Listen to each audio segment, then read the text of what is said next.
Hello guys, আমি আছি এখন মালদ্বীপের হুলহুল মালে সিটিতে। আজকে আমরা যাব হুলহুল মালের সবচেয়ে বড় পার্ক সেন্ট্রাল পার্ক, সে পার্কটা দেখার জন্য। তো আমাদের হোটেল থেকে পার্কটা খুবই কাছে। তো আজকে আমরা পায়ে হেঁটে সেন্ট্রাল পার্কে যাব। আপনারা আমাদের সাথেই থাকুন, পুরো পার্কের ভিডিওটি আপনাদেরকে দেখাবো।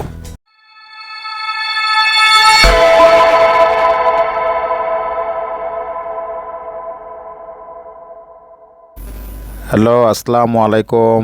শুরু করতে যাচ্ছি জামাল স্টার ট্রাভেল ব্লগ। আমরা আজকে যাব হুলহুল মালা আইল্যান্ডের সবচেয়ে বড় পার্ক সেন্ট্রাল পার্কে। তো হোটেল থেকে বের হয়ে পড়লাম সেন্ট্রাল পার্কে যাওয়ার জন্য। আমার সাথে আজকে যাবে আমাদের বড় ভাই শহীদুল ভাই, সে আমার জন্য ওয়েট করতেছে। তা আমি আমার পেছনে দেখতে পাচ্ছেন মসজিদ। তো রাস্তা পার হয়ে আজকে পায়ে হেঁটেই পার্কের দিকে রওনা দেব। তো এপারে এসেই দেখতে পারলাম আমার এক বাঙালি ভাইয়ের ফ্রুটসের দোকান, একেবারে ন্যাচারাল তাজা ফল ফ্রুটস বিক্রি করতেছে, খুবই ভালো লাগলো। তো শহীদুল ভাই আমার সাথে আছে, তাকে নিয়ে এক্সপ্লোর করার জন্য হেঁটে হেঁটে আমরা সেন্ট্রাল পার্কের দিকে রওনা দিলাম। তো রওনা দিতে যেতে অনেক কথা মনে পড়লো মালদ্বীপের সৌন্দর্য দেখে। মালদ্বীপ হচ্ছে একটি মুসলিম কান্ট্রি। আমাদের ঢাকা সিটিতে যেমন আপনার প্রচুর মসজিদ, আপনার মালদ্বীপও এখানে আসলে অনেক বড় বড় মসজিদ পাবেন।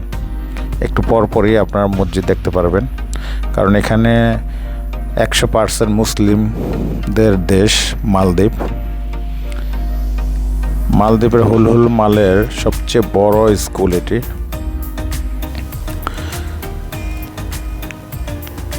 এই স্কুলটির নাম হচ্ছে রেসিডেন্সিয়াল স্কুল, খুবই সুন্দর।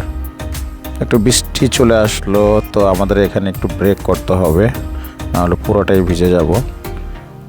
মালদ্বীপে হঠাৎ হঠাৎ বৃষ্টি চলে আসে, এই রোদ এই বৃষ্টি, এভাবেই মালদ্বীপের আবহাওয়া পরিবর্তন হতে থাকে সব সময়।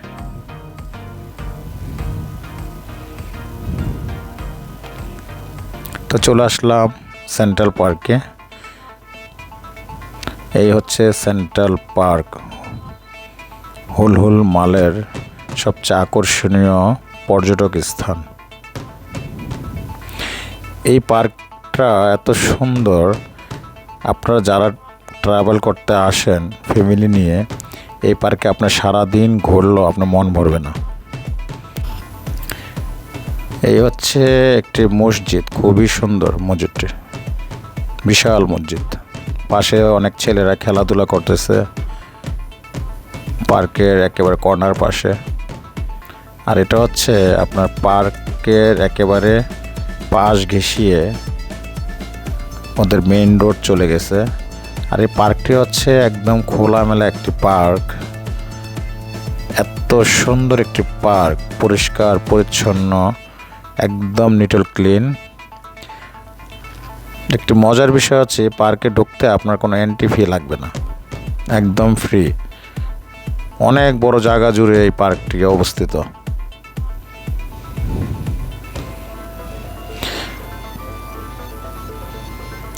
অনেকে ফ্যামিলি নিয়ে আসেন একটু রিফ্রেশ হওয়ার জন্য, একটি ভালো একটি পার্কে ঘোরার জন্য। তাদের জন্য সবচেয়ে বেটার একটি পার্ক। পার্কের পাশেই আপনার একটি ঝর্ণা দেখতে পাবেন, চমৎকার একটি ঝর্ণা।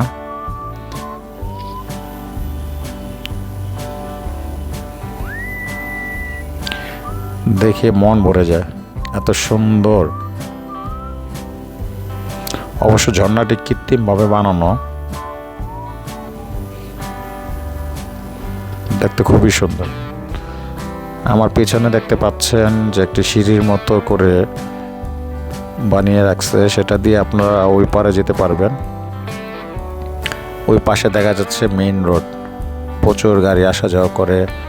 আপনার পার্কে ঢুকলে পার্ক থেকে মেইন রোড আপনারা খুব ক্লিয়ারলি দেখতে পারবেন, খুবই চমৎকার। বলবো যে আপনারা যারাই মালদ্বীপে আসেন এই পার্কটিতে ঘুরতে মিস করবেন না, খুবই সুন্দর একটি পার্ক। এই পার্কটিতে একটা জিনিস আমার খুবই ভালো লেগেছে, সেটি হচ্ছে এখানে অনেক মানুষ জগিং করতে আসে বিকেলবেলা। এখানকার লোকাল থেকে শুরু করে ট্যুরিস্ট বলেন, সবাই এখানে জগিং করার জন্য চলে আসে। আর এখানে জগিং করার জন্য যা যা প্রয়োজনীয় জিনিস ওয়ার্কআউট করার জন্য সব মেশিন এখানে সেটিং করা আছে। আপনারা সব কিছু ফ্রিতে ইউজ করতে পারবেন। পেছনে দেখতে পাচ্ছেন একটি ব্রিজের মতো করে খুব সুন্দর করে বানিয়ে রাখছে। ওইটা দিয়ে আপনার কলসের মতো একটা জিনিস দেখা যাচ্ছে, সেটা দিয়ে অঝরে পানি পড়তে থাকে, জাস্ট সৌন্দর্যের জন্য। এটা হুলহুল মালের একেবারে মধ্যস্থানে পার্কটি, একেবারে সেন্ট্রাল পয়েন্টে। আপনারা যারাই হুলহুল মালে আসবেন, হুলহুল মালের ছোট্ট একটি শহর, তো আপনারা হেঁটেই এখানে আসতে পারবেন। আপনারা যেখানেই থাকেন না কেন, 4-5 থেকে আপনার 10 থেকে 15 মিনিটের ভিতরে আপনারা সেন্ট্রাল পার্কে চলে আসতে পারবেন। কত সুন্দর হাঁস পার্কের ভিতরে, আসলে সৌন্দর্য শেষ নেই। আবার বৃষ্টি চলে আসছে, তো মানুষজন আজকে অনেক কম। এই পার্কে বেশিরভাগ মানুষ হয় ছুটির দিনে, বিশেষ করে ফ্রাইডেতে প্রচুর মানুষ হয়। আজকে হচ্ছে সোমবার, এই জন্য পার্কে একটু ভিড় কম, আর বৃষ্টির জন্য মানুষগুলো সরে গেছে। তো বন্ধুরা, পার্কটিতে আমরা বৃষ্টির জন্য ভিডিও তেমন করতে পারিনি, যতটুকু আপনাদেরকে দেখানোর চেষ্টা করলাম। তো ইনশাল্লাহ আবার নেক্সটে আবার কোথাও দেখা হবে। সে পর্যন্ত ভালো থাকবেন। আল্লাহ হাফেজ।